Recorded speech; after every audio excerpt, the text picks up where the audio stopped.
far left so radical that the right are the ones that are celebrating comedians and celebrating Chappelle. Yeah, and they had my back through all the crazy shit that happened with me.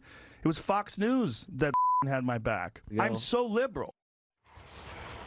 Okay, I want to get into everyone's opinions. First, shout out for things Republicans want to cancel. 1619 Project, Colin Kaepernick, these banned book lists. Now moving on. Greg, this is a story that you have followed closely. What do you think that Joe Rogan is tapping into in terms of the cultural zeitgeist that makes this so resonant?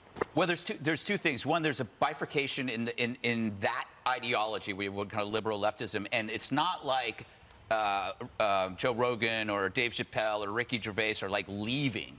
It's like there are people that have poisoned that party with this anti-free speech wokeism.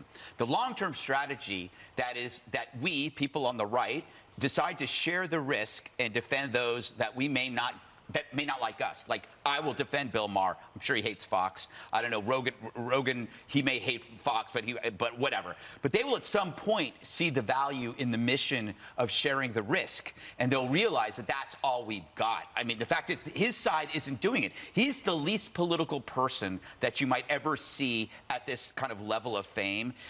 That's because he's all over the map and you can't pin him down. That used to be a good thing. Not being able to pin someone down on their ideology used to be a virtue.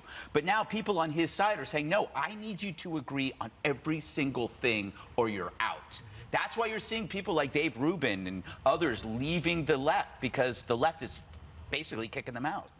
Katie? I always find it interesting what people's perception is of Fox.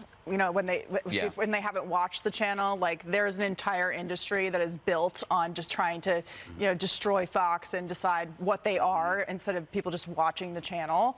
And they'll find that, yeah, we like Joe Rogan. I like him because he's a lion, not a sheep. I like that he's a hunter. I like that he eats what he hunts. Like, he's actually a pretty normal guy in the grand scheme of being an American, and he identifies with regular people, and he's different than the rest of the media. So they had to try and destroy him because he wouldn't just get in line. So, what about you, Jesse? Are you a lion or a sheep? Kaepernick wasn't canceled.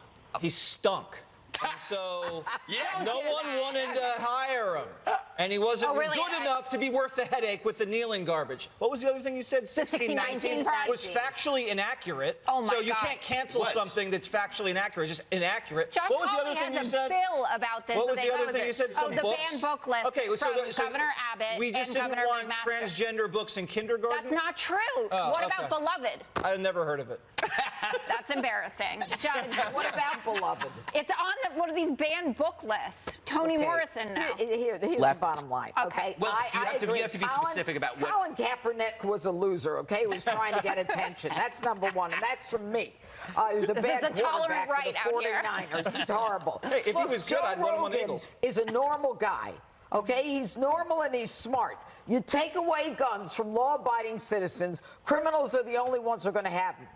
That doesn't make him right or left. It makes him smart, and everybody's trying to pinpoint him, categorize him. But the truth is, we accept free speech. The left is the left. They call them anti-fascist, Antifa. It's just the opposite. Whatever the left says, just think the opposite. And even the president, the same thing. That's all I have to say.